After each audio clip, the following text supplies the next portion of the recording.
सभी प्रेस के मेंबरान का बहुत बहुत धन्यवाद जो आज इस मॉर्निंग पीसी में आप सब हमारे साथ एकत्रित हुए।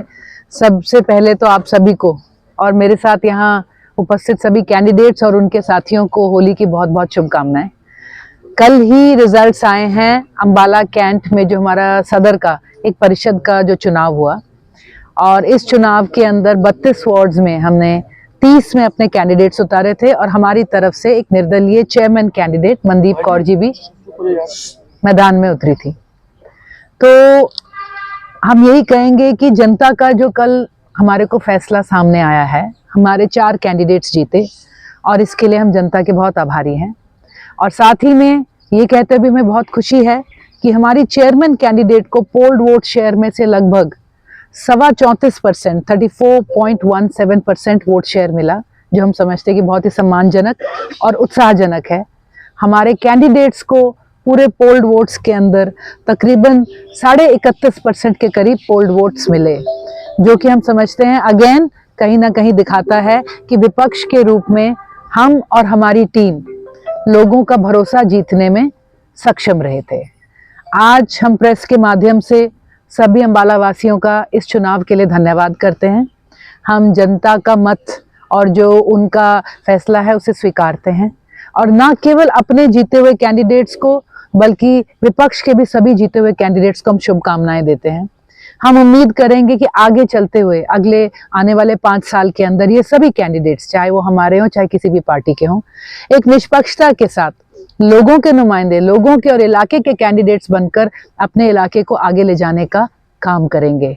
मैं साथ ही में बहुत ही शुभकामनाएं देना चाहूँगी हमारे उन सब कैंडिडेट्स को जो इस चुनाव में लड़े। ये एक ऐसा चुनाव था जो किसी भी हालात में आसान नहीं था। आज हम यही कहेंगे, जो भी आज भाजपा के खिलाफ विपक्ष के तौर पे या एक विकल्प के तौर पे मैदान में उतरा, तो उनका चुनाव आज इन मुद्दों पे नहीं हुआ कि बेहतर कैंडिडेट कौन है। शायद इस मुद्दे पर भी नहीं हुआ कि किसने पिछले 5 साल या 10 साल लोगों में अपने रिश्ते निभाए हैं। इस चुनाव में सबसे बड़ा सवाल सबके आगे यही था कि जो सरकार है ऊपर से लेकर नीचे तक 5 साल एक भाजपा की सरकार है। ऐसे बड़े सवाल, इतने बड़ी चुनौती के आगे मैदान में उतरना भी मैं समझती हूँ काबिले दाद है।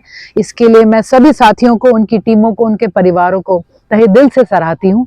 और मैं यही कहूँगी कि ये दिखाता है कि हिंदुस्तान में लोकतंत्र और लोकतंत्र में विश्वास आज ना केवल हमारे कैंडिडेट्स में बल्कि जनता में भी जिंदा है।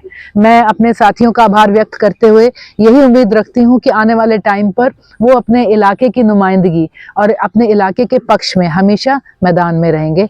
और इसी के साथ आज की प्रेस कॉन्फ्रेंस के मुख्य मुद्दों पे हम चर्चा करते हुए ये बहुत बड़ा सवाल पूरे प्रदेश के आगे रहा कि इस चुनाव में पोल परसेंटेज बहुत कम रही।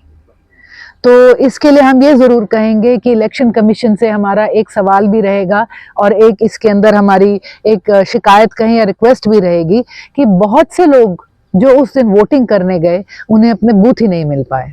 बहुत से इलाके थे जो ज्योग्राफी के हर मापदंड को तोड़ते हुए कई किलोमीटर दूर थे। तो कम से कम 10 से 12% ऐसा वोटर था, अंबाला अकेले में, हरियाणा में भी इसका एक आंकड़ा निकाला जा सकता है, जो अपने बूथ तक पहुंचने में सक्षम ही नहीं था। और इस चुनाव को वीवीपैट के बिना कराना कहीं ना कहीं कॉन्स्टिट्यूशन की जो है मैं कहूँगी एक तरह से उल्लंघन ही है। चाहे कोई भी मत हो, कोई सा भी मतदान हो, लोगों को ये जानने का हक है और इलेक्शन कमीशन की जिम्मेवारी है कि वो लोगों को साफ साफ बताएं कि उनका वक्त, उनका जो मत है वो कहाँ जा रहा है और लोगों को भरोसा हो। बहुत से इश्यूज रहे थे। अंबाला कैंट के अंदर सारी मशीनों को दोबारा से चेंज करा गया था चुनाव से पहले ही, क्योंकि पता चला था उस वक्त नोटा का बटन ठीक से काम नहीं कर रहा था। और आज भी कई सवाल आई एम श्योर आगे आते रहेंगे। लेकिन एक बार फिर अंबाला की जनता का धन्यवाद। अंबाला को उनकी नई मेयर, उनका नया पार्षद और सदन जो एक तरह से है वो मुबारक हो। और उम्मीद है सब इकट्ठे होकर एक बहुत ही खूबसूरत तरीके से अंबाला की मूलभूत जो ढांचे की सुविधाएं हैं, गली मोहल्ले, लाइट, नाली की जो प्रॉब्लम है, इन सब चीज़ों पर काम करेंगे। और जो हम 10 साल से एक अधर में लटका हुआ अंबाला का एक टूटा फूटा स्वरूप देख रहे हैं, इसे सब मिलकर आगे ठीक भी करेंगे। तो एक बार फिर आप सब प्रेस मेंबरान का धन्यवाद। सभी कैंडिडेट्स को शुभकामनाएं और मुबारकें। मैं बताना भी चाहूँगी हमारे जो कैंडिडेट्स जीते